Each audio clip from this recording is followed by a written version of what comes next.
I'd like to introduce Elizabeth Lawley, who's going to talk to us about expertise, which is something that she has in great quantities herself. She's been a mentor of mine in the social software world for a long time. She's teaches at the Rochester Institute of Technology, and she's organized the Microsoft Social Computing Symposia for the last few years. So what I would say is this talk is being recorded for the public, so if you're going to ask questions, don't ask Google internal questions. Liz. A short and sweet introduction. Okay, so I have this clicker here. I do work at RIT. I teach in the information technology department. The very first year that I was there, I spent trying to convince my students that I actually knew something, that I was in fact an expert and not just an authority. And there's someone here who actually can provide testimony to whether or not I was effective at that. I wrote a confessional blog post a year or so ago saying that I had spent the entire first year essentially trying to get my students to believe that this is not the professor you are looking for, right?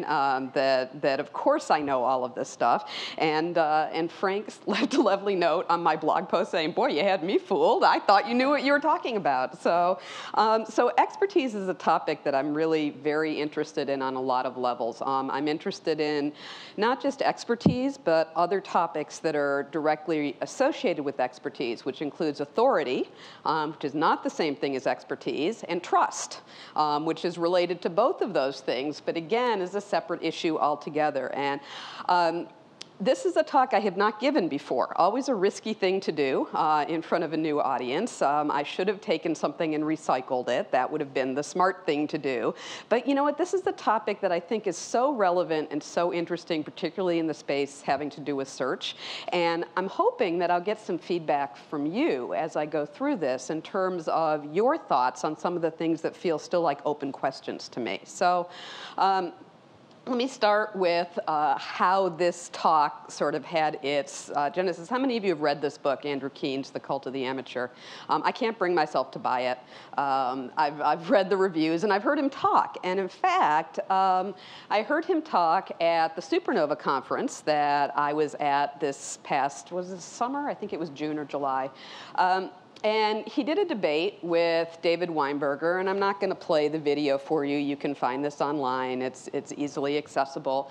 But at the end, they allowed for some question and answer. And what they're doing there is they're looking at me, where I'm making a somewhat strident comment. They don't actually ever move the camera to show the people who are asking the questions. But you can hear my outraged tones at the microphone, where I'm saying to Andrew Keene, you know, how can you say that we already have all the authority that we need and that this explosion of the voices of amateurs is somehow watering down the quality of what we already have? That yes, of course, you know, there's currently vested authority, but it doesn't have a long history of always being vested in the right people. We have a long history of voices being shut down, of women's voices, of minority voices, of, you know, those who are not in power not having a voice. And, you know, basically what he said to me is, oh, that's not true. And I thought, okay, he is so deeply into denial that there's no way I can even have a conversation, and that's okay. But so many people came up to me afterwards and said, thank you for saying that I thought, well, maybe some of this stuff isn't as obvious as it feels to me, and maybe I need to expand a little bit on how it is that increasing the number of people whose expert voices can be heard doesn't necessarily water down what's already out there. So, you know, I want to start with comparing and contrasting expertise and authority. And I wanted to pull some examples that were sort of at the far end of this. So when I put these slides up, I'll put them up on my blog, and I'll include the links to all of the sites and sources. All of my images are Creative Commons licensed images, so all is good. On the left-hand side is a site having to do with expertise. shoelace tying is one of my great frustrations in life. And about 5 years ago, an old friend of mine showed me how to tie his shoes in the way that the nuns at his Catholic school had taught him. And they don't ever come untied. And it's amazing, and it works, but it's a real pain to do. And then I couldn't remember for a little while how to do it. So I looked around online, and if you search on how to tie shoelaces, you get Ian's shoelace site. This is an amazing and remarkable site. This is a site that has 17 different ways to tie your shoes, color-coded, step-by-step instructions that show you how to go through. He's tested the robustness of each of these knots, so he can evaluate them both on speed and on security, how likely they are to come untied. And there is no question in my mind that Ian is the expert on the topic of shoelace tying. I've never met another person, and I probably never will, who has that level of expertise in a very narrow field. Before the internet, would I have been able to have found the person who knew exactly how to tie a shoe in every way? No. You know, the chances of my stumbling across Ian would have been minuscule. So Ian has expertise, but he has no authority. He has no authority vested in him. Nobody has said, this is the expert shoe tyer, right? There's no cultural institution that has vested in him a title or a sense that he is the authority. His expertise is based on popular recognition of what he knows and about people spreading the word that they found this great site and you should go look at this great site. On the other side, we have a bishop. I'm sure he has a name. I didn't look at the name. I just grabbed the picture. I have no idea if he has any expertise in anything, right? But he has all kinds of authority. He has cultural authority. He is vested with authority, which tells us nothing about expertise. When I taught a class in basic networking, I had authority. I was the professor of the class. I was vested with authority and power. Power to grade, power to assign, all kinds of power. But I did not have expertise. I gained it really quickly, but I didn't come in with expertise. And so I think it's important to differentiate between the two, and it's something that I think Andrew Keen tends to confuse, that his concerns have to do with the crumbling of authority, with the authority of institutions like the mass media, like libraries, like universities. And seeing this explosion of expertise makes him think that as a result, authority is being challenged. Well, authority is being challenged, but it's not necessarily a result of the explosion of expertise. It's very often a function of the authority itself losing trust. And so all of these topics end up being really deeply interconnected. This is the most words I think I've ever put on a slide. I hate putting a lot of words on a slide, but I wanted to share two quotes, and these come from a debate that took place on Slate.com between Malcolm Gladwell and James Surowiecki. Malcolm Gladwell was talking about some of the things in his book Blink, having to do with how people make judgment and about some of the problems with expert judgment and expert assessment. And Surowiecki wrote The Wisdom of Crowds, which is often cited these days as the defense of Web 2.0 and social software, often cited wrong, saying we don't need experts, because we can just poll the crowd and they will know the answer. So, Surowiecki says, first of all, I always assume that in most cases, crowds will include experts as well as amateurs. He's not saying that we shouldn't have experts. He's saying that experts alone, that the single individual decision maker model is often flawed. But the important piece in this for me was in Gladwell's response. How many of you have read Blink? Okay, not too many. There's a great anecdote or example that he provides in Blink where he talks about symphony orchestras and how for years and years, decades, symphony orchestras had very few women in them. Now, symphony orchestras had always used auditions, and so the argument was always, these are open auditions, anyone can audition. If women aren't in the orchestra, it's simply because they didn't audition as well. And then there came a point where they started using screens in auditions for symphony orchestras, where the people listening could not see who was actually playing. And the number of women playing in symphony orchestras exploded to an astonishing level. And he draws a much longer, much more convincing case with all of this. But his argument is that even with expert decision making, often the more detail we get, the harder it is for us to narrow in and make good assessments. And that by, in fact, taking away some information from those decision makers, they made better decisions. And this is why he says here we can put up the equivalent of screens. That's the example he's working from. But the really important line here, look, I'm learning how to do all this cool stuff in PowerPoint. It makes me so happy. We can find ways of editing out non-essential information. This, to me, is really the critical piece. And when I say expertise is evolving, I really believe what it's evolving to is the need to better edit out non-essential information. It's no longer an issue that the expert can find scarce information on a topic.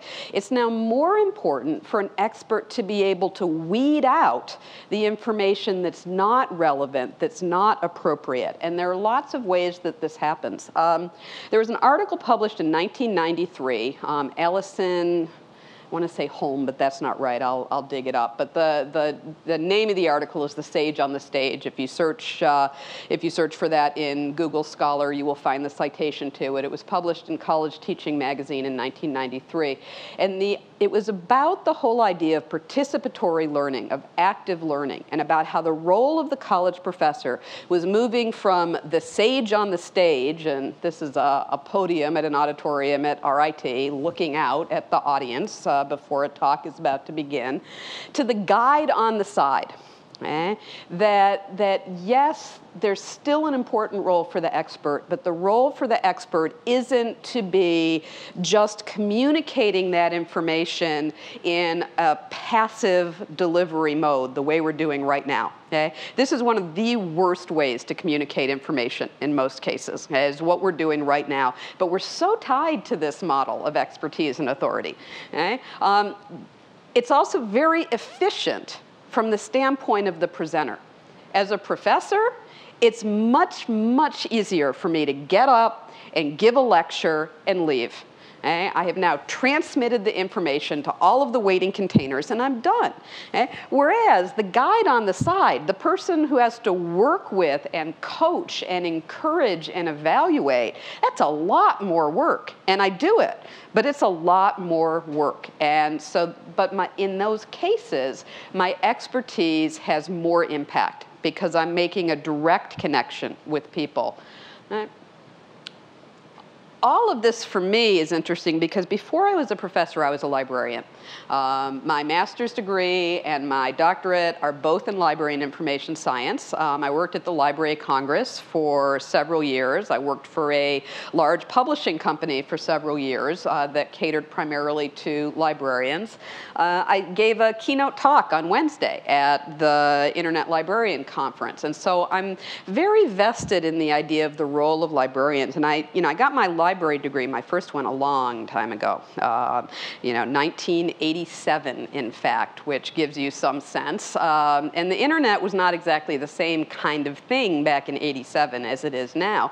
But I can remember talking to people then, and they'd say, well, now that we have all this information on the computers, we're not really going to need librarians, are we? And clearly, that's not what's happened. The library profession is not going away. It's evolving. Their role is changing, but they continue to play a role as gatekeepers, which is how much information do we want to bring in? One of the most important roles that a librarian plays in most organizations is what's called collection development.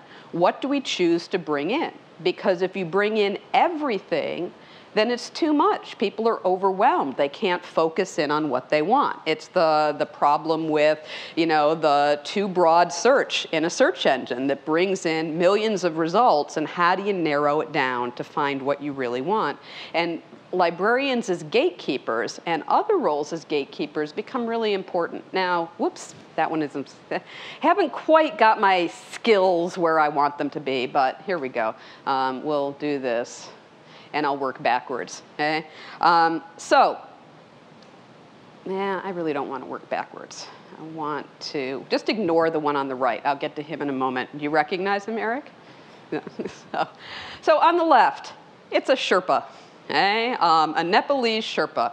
Okay? And if you're going to climb Mount Everest, generally you want a guide to come with you. You know, why do we need a guide, right? We can look it up online. We can probably find a great guide. We can look at videos. We can read books. We can probably read illustrated how-to manuals. But at the end of the day, we feel a whole lot safer when someone who's done it before is walking next to us and helping us in this context. Okay? That's important, because it's not just in that context, in the climbing of a mountain, that these human filters of knowing what information is important for you to focus on and what can you discard is important. Jenny Levine, the shifted librarian. Okay? This is a librarian trading card. I was in the airport the other day, and I was looking at the pool of photos of librarian trading cards, and someone looked over my shoulder and said, "You've got to be kidding me. Librarian trading cards?" And, you know, but they're lovely. And, you know, it's a really interesting group dynamic that's emerged. Many people are now creating these. Jenny does an amazing job of sorting through new and emerging technologies and communicating them to the library world. Okay? Now, librarians know how to find information. They could look up stuff on RSS. Okay? They could look up all the kinds of things that they need to know. But in fact, Jenny does a really good job of letting them know what's relevant and what's important, and they trust her. She has not only expertise, but also authority and trust in this space. And given a choice, I would much rather have Jenny say to me, "Look at these 3 things," than have to sort through a pile of hundreds of possible links. Okay? That's me giving a talk at Internet Librarian. I still get asked to do keynotes. I didn't say anything in that talk that you couldn't find online. I didn't say anything in that talk that you couldn't, you know, find someone who's already written, and yes, I'm wearing a costume. I'm dressed as my World of Warcraft character. That was, see, you gotta be really careful what you say to people. I was talking with the conference organizer last year. She said, "I hope it's okay. The talk is on Halloween. I know you have kids." I said, "You know what, my kids are 11 and 13. They're not really gonna be broken up if I'm not there."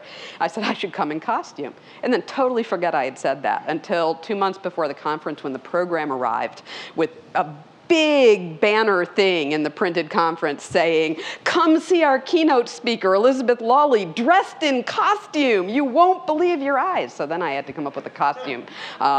You know, the things that we do for our profession. So that's my guild tabard here, which is in fact a crying Care Bear. Took me several hours to make in the hotel room, but I'm quite proud of my accomplishment there. At any rate, they asked me to come out and talk. They pay to fly me out to Monterey. They put me up in a hotel. Hundreds of people come to this conference and pay thousands of dollars for me to stand up on a stage and tell them things they could find themselves. Let's look at what's in this room right now. You all have busy jobs, you know. Why are you here? Yeah? Why are you here listening to me when later on you could watch a video of it, or you could just read about it on the internet, because I'm sure it will be searchable soon. Okay? Within hours of my giving this talk, someone had written a wonderful summary, and in fact this picture is one that they took and posted with the summary. So why do we even bother going to conferences? Okay? Why do we want to talk to people? Well, I'll tell you one reason that I go to talks like this is not just to hear the person talking, is to look around the room and see who else wanted to see the person talked. Because that tells me something about who else is interested in the topics that I'm interested in. So there's a huge social component for me to the live performance, to the live interaction. Chris Anderson, editor-in-chief of Wired magazine. He gets to decide what goes in the magazine. He's a human filter.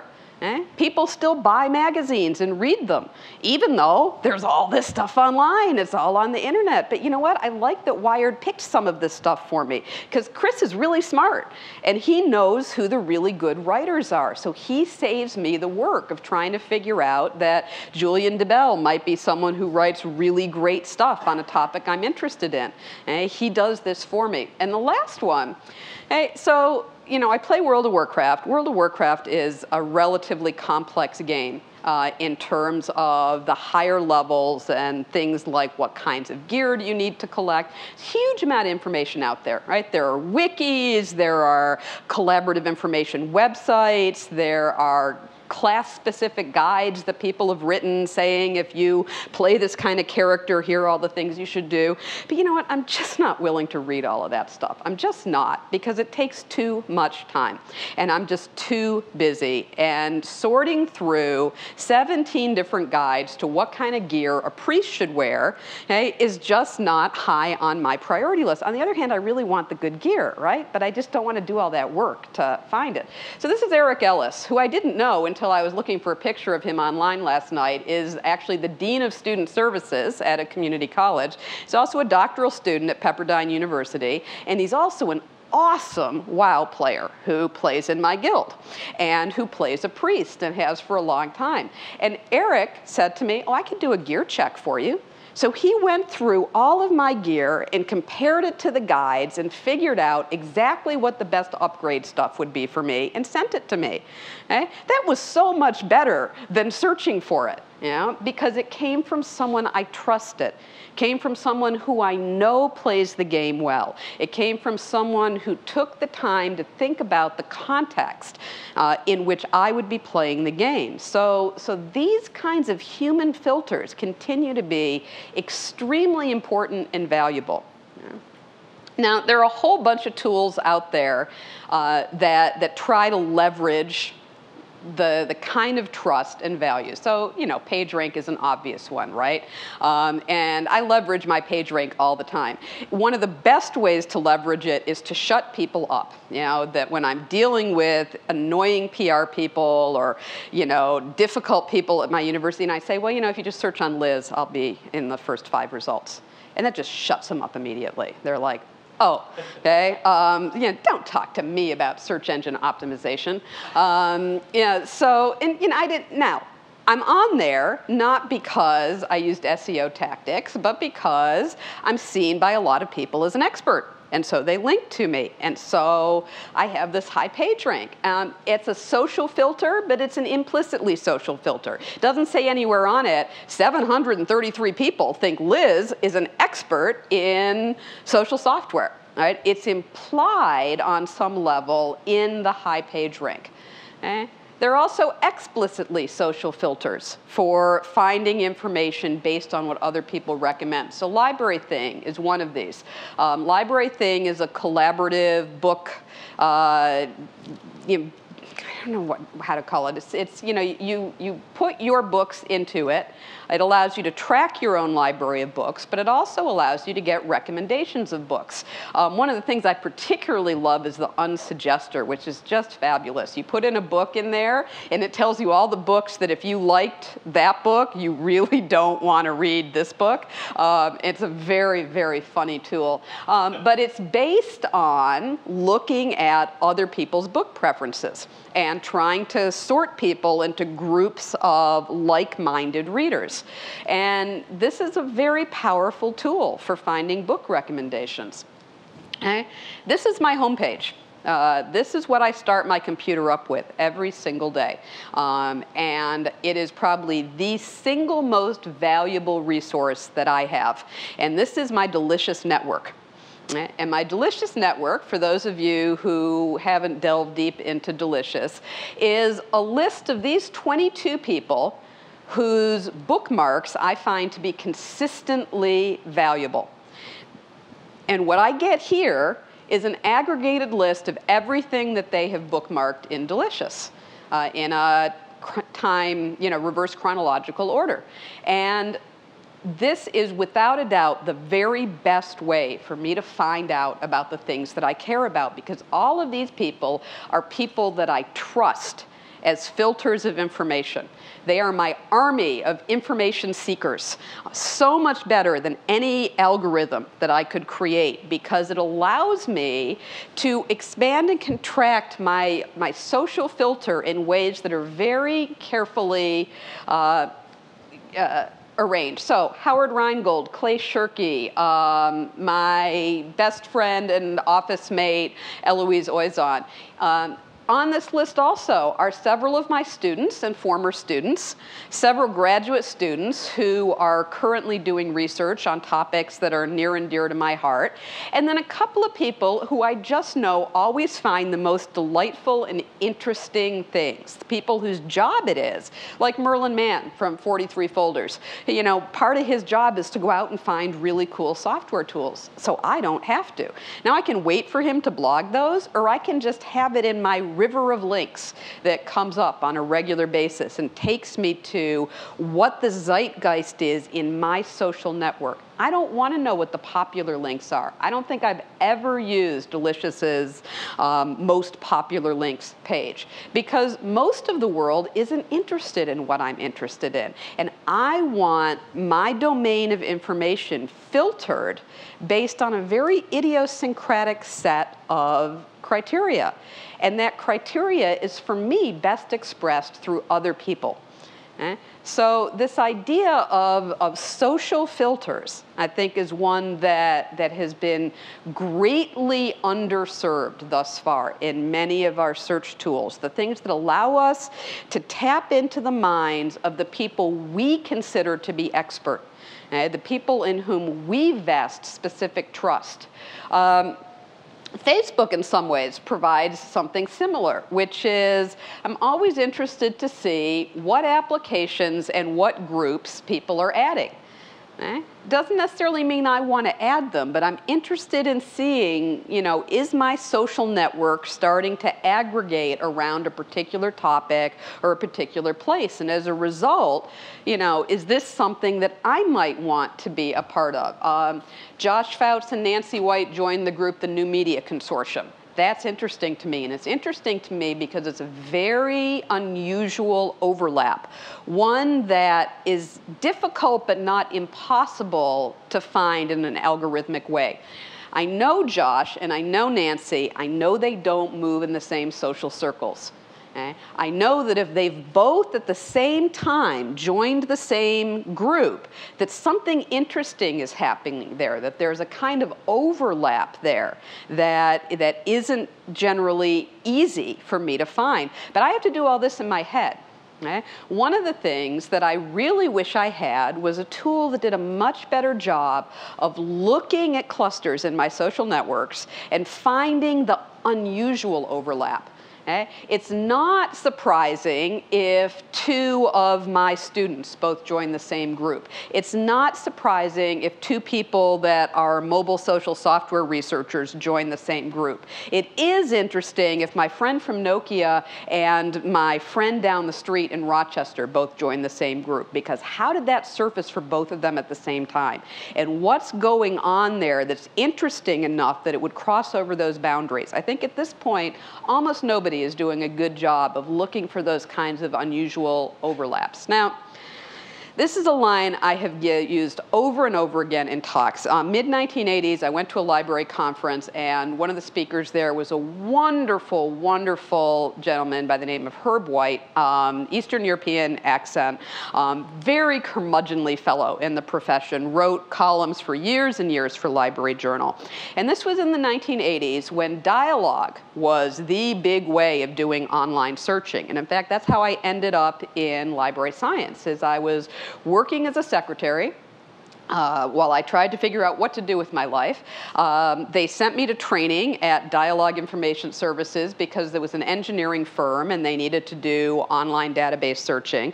And I was so fascinated by the searching and the Boolean logic and the ability to extract this information. And I said, what do you have degrees in? And they said, library science. I said, no, what do you really have degrees in? And they said, library science. I said, okay.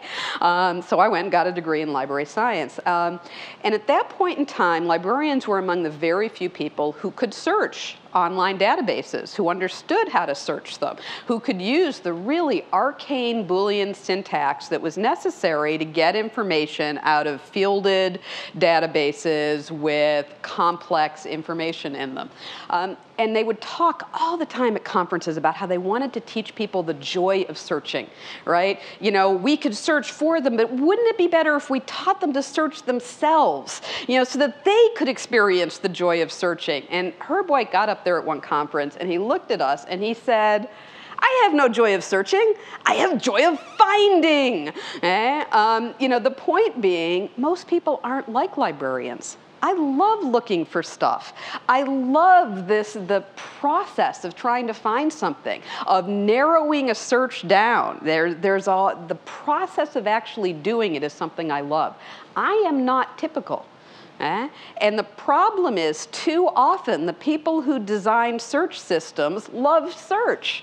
They think search is cool. They love that feeling of putting in just one more modifier to the search query and poof, exactly what they want turns up. But most people don't want to do that. They don't have joy of searching. They just want the stuff they need when they want it. And the more time they have to spend learning how to search, the less productive their searching becomes. So this is, you know, I want to tell you a story, okay? Because I was thinking about this last night when I was trying to come up with some examples of how social networks influence our search behavior and how trust and expertise and authority and knowledge are all sort of vested in different ways. I hope my family doesn't kill me because that's my stepdaughter in the middle and that's my son on the bottom right, but those are their MySpace profile pictures, so I figure if they're willing to put them on MySpace, they can't really give me a hard time about showing them here. So in the middle is my stepdaughter, Erin. Delightful, delightful young woman who lives with us right now. And in the top left corner is one of her very best friends. That's a picture taken right after the best friend's husband had been killed in Iraq, which happened in March. And during that time, Erin was wonderfully helpful to her friend. And a few weeks ago, it was Erin's birthday. And Heather, up in the top left corner, wanted to give Erin a gift certificate to a spa. Well, you can go online and you can search for spas, but Heather was a little worried because, you know, she could look at the spa and a spa might look like it was a nice place, but she said, I don't know if it's in a good part of town.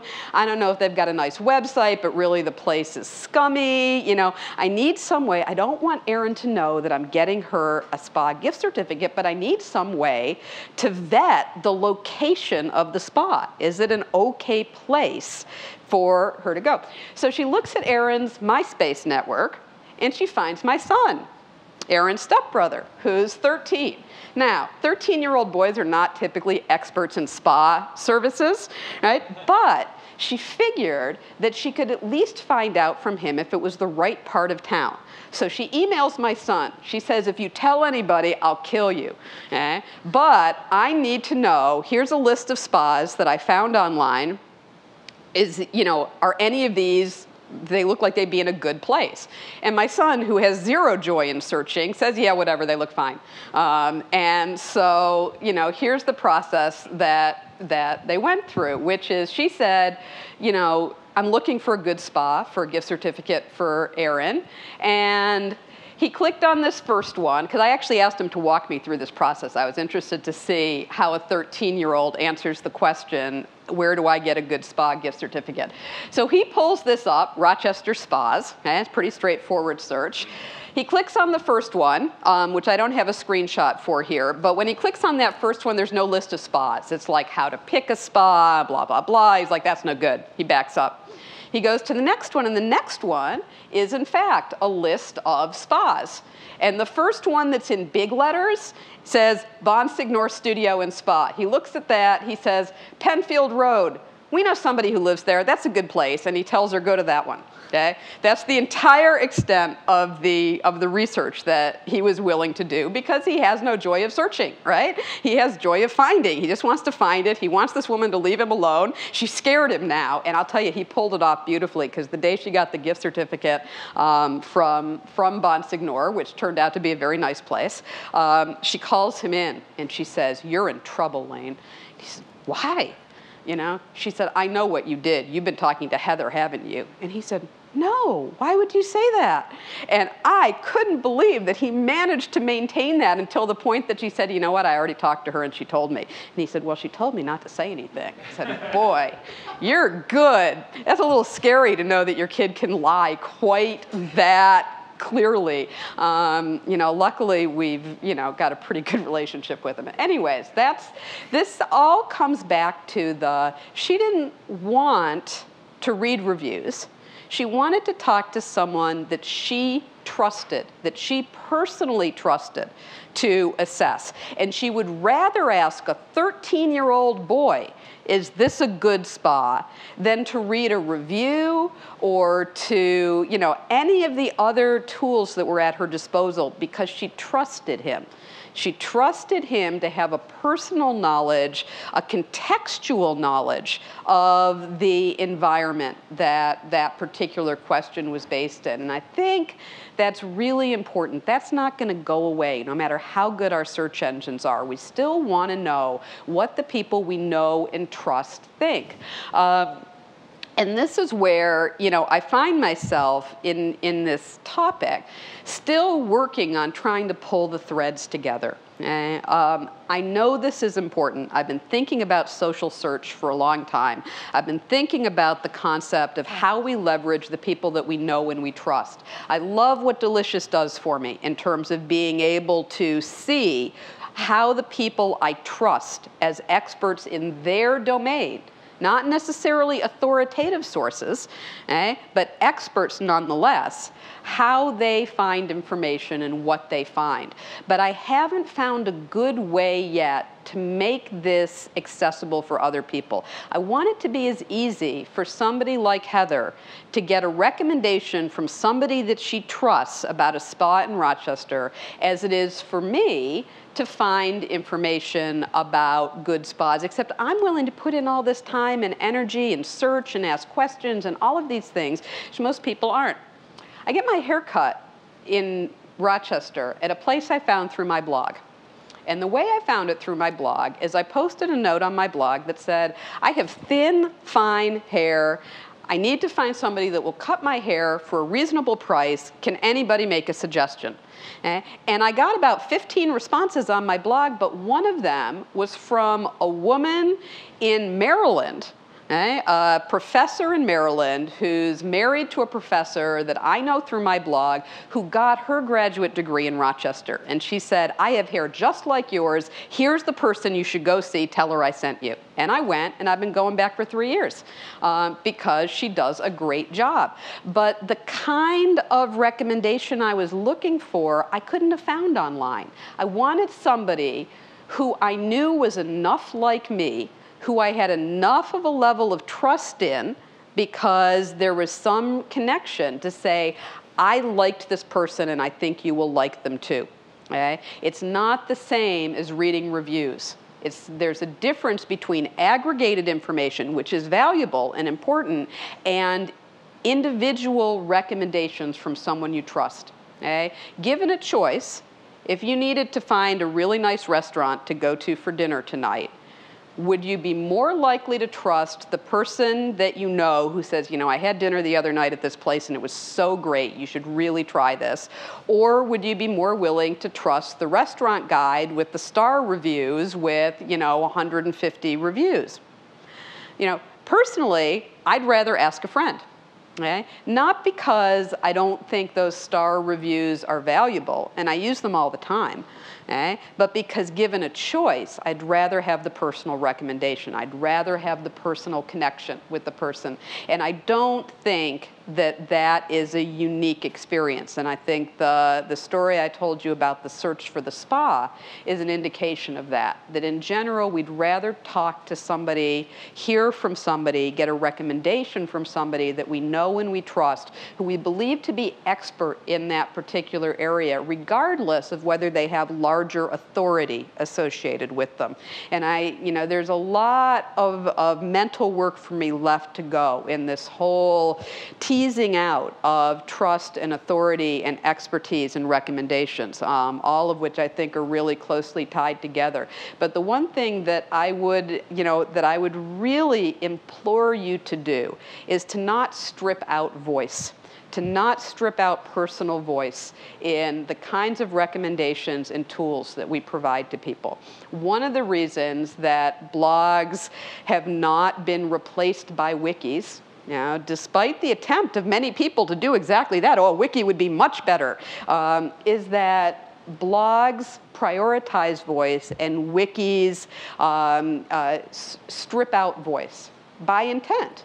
Okay? The idea is that a wiki is a collective voice. It's a collaborative voice. It's more authoritative because it brings information from a variety of sources.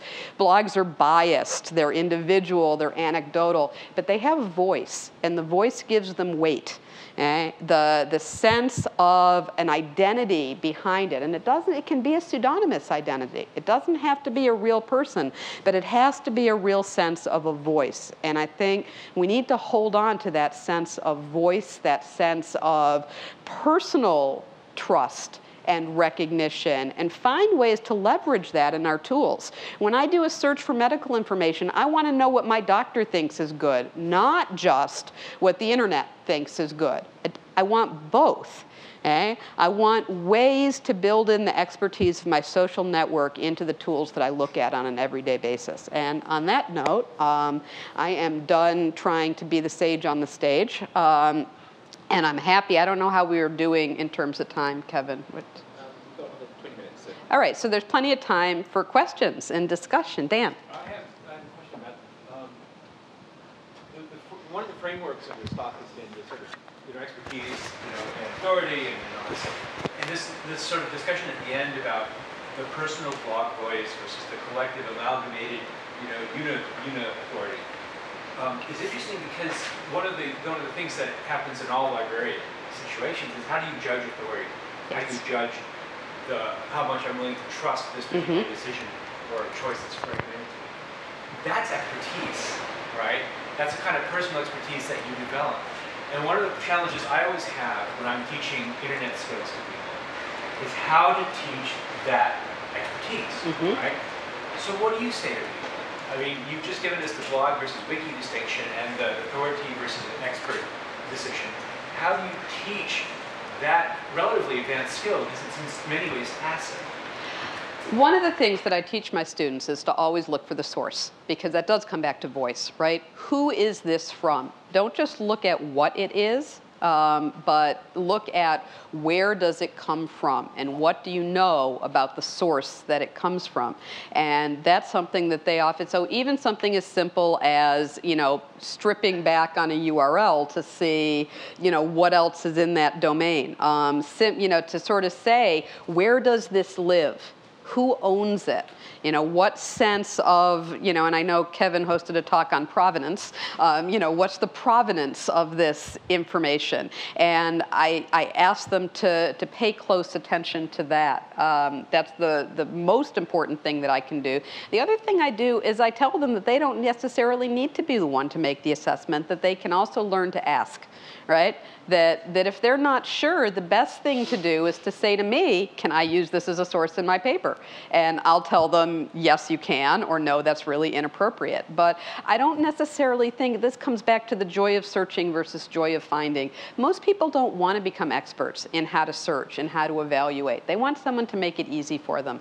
My students want me not to say, go out and find a good HTML tutorial. And of course, there are millions of them, right? They want me to say, go to this HTML tutorial, because as an authority, I'm telling you, an authority that you personally know and trust, and that's important, I am saying, go use this.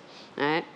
So one thing that I teach in my classes is exactly that, but one step farther. When you're trying to determine the provenance of something, you may get a person's name. And if you're a novice in that area, like many of my students are, who is Robert Johnson?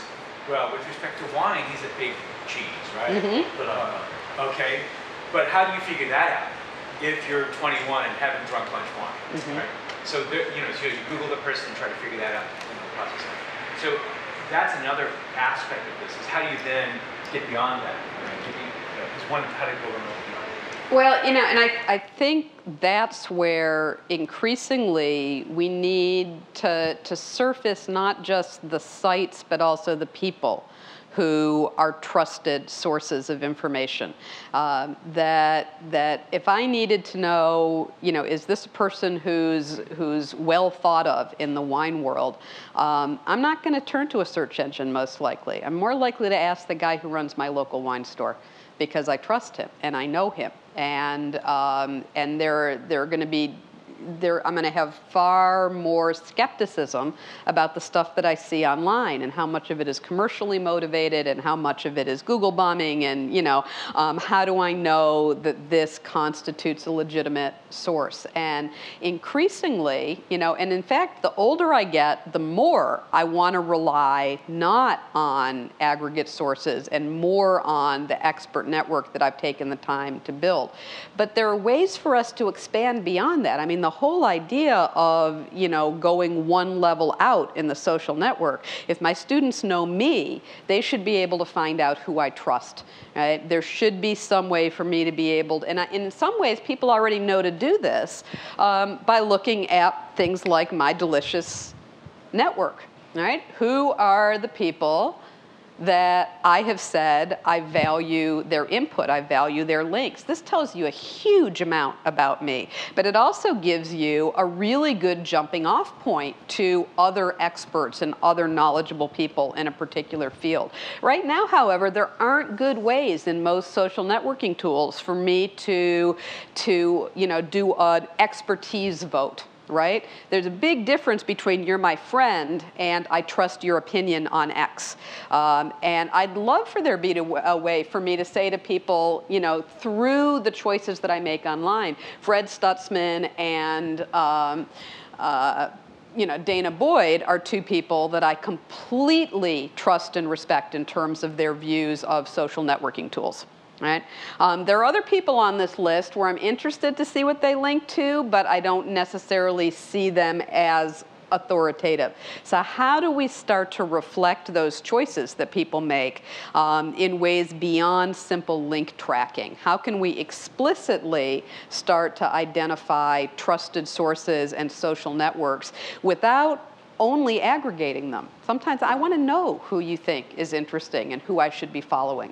I want to know who Kevin thinks is important and interesting, because I already believe you're important and interesting in my sense of what my professional sphere is. But isn't there a tension there between who you feel you should say is important and who you actually consider important? Absolutely. And that's a huge problem, the tension between who I feel like I should say is important and who I actually do believe is important. We already have this problem with, are you my friend, yes or no, right? That all of these social networks create all kinds of implied responsibility. Do I have the solution on this? Absolutely not, but I want there to be a way. I mean, we already do this to some, large extent in scholarly work, because that's what citations are, right? Citations are an acknowledgement of work on which you're building what you do. And we all know in academic work that some citations, are in there because they have to be there, and some citations are in there because they're really important. But nonetheless, despite the fact that not all citations are created equal, citation tracing, citation tracking is a hugely powerful search tool that most people don't know how to use. This is a key thing that librarians learn very early on in their work. I mean, the Social Science Citation Index is my most favorite tool in the whole world. And my favorite part of Google Scholar is the cited by component, except most people, and it's back to the joy of searching versus joy of finding, most people don't know to use that, or how to use it, or why it's important. So, I'm not here so much with solutions as with areas that I think right now are ripe for solving the problem of, which is how do we better reflect those networks of expertise, those networks of trust, the who do you recommend kinds of things. So I lost my faith in experts long before I sent my first email. And part of me, when I hear the word expert, one of the associations that comes up for me is corporate shill. Okay. When we're talking about expertise versus authority, I think that we talk about a tension between lay people and experts, and saying how the rise of technology has created this tension. I don't think that it's solely because of the rise of technology, but rather because over the last few decades we've seen increasingly experts prostitute themselves, essentially. So that there's a whole industry of foundations and institutes whose, just like pseudoscience is an attempt to claim the authority of science without the error checking, so you have a kind of pseudo-scholarship. Now, see, I think, though, that you're collapsing those two, right? You haven't lost your faith in experts, or you wouldn't be in this room right now, right? Because you believed that coming here, you might hear something of value, because Kevin said I was an expert in something, okay? It sounds to me like you've lost your faith in expertise that is primarily a function of authority, that you've lost your faith in the institutions that claim to convey authority. And I'm saying that part of the tension of this debate that we're having now is a reaction to this prostitution of expertise. You know, I'm not entirely sure that I buy this idea that it's the prostitution of expertise. And I really, you know, I keep coming back to wanting to separate out expertise and authority. I think you're right that the damage that's been done to authority is not a function of technology, that in many cases it's a damage that these organizations and institutions do to themselves, and that they tend to collapse under their own weight over time and can't live up to the ideals that they try to claim that they represent. But I don't think that that's a function of a problem with experts. I think that we all acknowledge that expertise is all around us, and that almost everybody we know is expert in something, you know, and that expertise is something that is a function of knowledge. You know, and authority is something that's more a function of trust. And trust is much easier to mess up, you know, than knowledge, I think. I can hold on to my knowledge more easily than I can hold on to my reputation as somebody who's trusted. That would be my argument in response. But that's, I mean, not going to be my favourite type of Adam's going down, but he talks about the oddness that we trust things that are expensive to do. So producing newspaper television programs, what used to be expensive to do, and therefore we trusted it, just as we trusted stuff that was carved in stone because that was expensive to do. Right. This was like a sort of cultural shortcut for trust and where federal authority. It's that piece that's being undermined, and that's, you know, where Andrew's keening about it, is that it's that shortcut isn't as obvious anymore because lots of people can now publish. And he longs for the marble columns of before. Right. Yeah, I think that's absolutely true. That for a long time, one of the ways we have judged value is based on how expensive something was. And you know, anybody who's ever been a consultant knows this really well. That if you price yourself too low, you won't be taken seriously. If you say I'll do it for free, people won't touch you with a 10-foot pole because they figure it's worth what they paid for it. You know, and that there's a real art to pricing yourself high enough that people take you seriously, but low enough that they can still afford to hire you. And this has, you know, for a long time been an issue in many contexts. I mean, who doesn't go into a wine store, you know, if they're a wine drinker and say, well, I don't really want to buy the $3 bottle of wine because it must be awful, you know?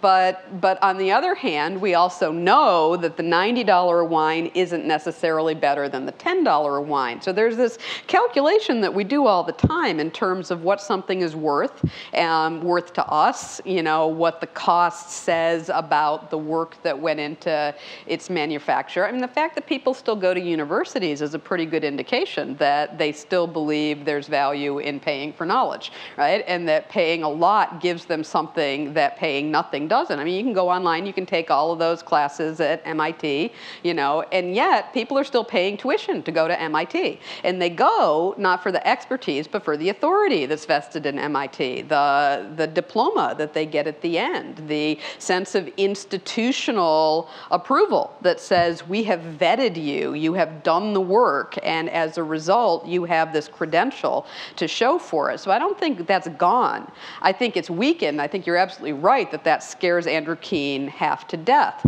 But it's not, I think, going to go away. Yeah, it's going to be added to, and that was the point I made at the end of Supernova, is that this is not the end of expertise and authorities as we know it. It simply means that now there are more choices. It's wonderful that anybody can take these classes from MIT online. That's not the same thing as getting the degree. Getting the knowledge and getting the credential are connected to each other, but they're not the same thing. And I think we're a long ways away from the point where credentials don't matter. I think credentials will continue to matter because credentials come back to trust. Okay? You say to me, you took all those classes at MIT, you're an engineer now. And I say, how do I know that you really know that stuff, that you really learned it? You know, I want the transcript with the grades, with the diploma that says that you accomplished these things, not simply you're saying to me, I have the knowledge. Because if it's just you saying that, then all the work comes on to me to vet your knowledge, right? I don't want to have to test you. I don't want to have to do that work. I want MIT to do that work for me. So there's still value for us in credentialing because somebody else is doing the hard work. And at the end of the day, it all comes down to how are you going to make my life easier? MIT makes my life easier as someone who hires people because they do the credentialing for me. And I don't have to sit down. I mean, yeah, yes, of course, I still have to ask them questions, but there are a whole lot of questions I don't have to ask them, right? There are a whole lot of things I don't have to test because the credential is already there. Anybody walking around with the Google badge knows that there's institutional authority that carries with it, and that there are people who treat you differently because you were hired by Google. They just do. You know, there's an immediate thing that's conveyed along with that you must be really smart, right? And it doesn't have anything to do with the conversation that they had with you. It has to do with the fact that they believe that Google hires smart people. And so therefore, Google's institutional authority tells them that you must be smart. Or at least gives them a starting point for saying, you're probably not an idiot. You know, I may not think you're that smart, but there's already a credential in place. There's already a bar that you've crossed that I don't then have to set for you. And I think we're going to have more and more of these ways of credentialing people in both formal and informal ways. I don't think that makes the authority and institutions go away. That's Andrew's fear, is that they'll go away. I don't think they will go away. I think we can have both. I don't think it's an either or. I don't think it's either, you know, the great unwashed masses telling us what to do, or, you know, the ivory tower, you know, telling us the right thing to do. I think we need to have a mix, and I think we're getting more of that every day, for which I'm grateful. If I thought institutions were going away, I'd be in trouble, because I'm a tenured professor, and, you know, my livelihood depends on institutions staying in place for another, 20 years or so. So looks like we're probably about out of time. But I'm happy to talk with people afterwards. Thank you so much for coming. And thank you, Kevin, for inviting me.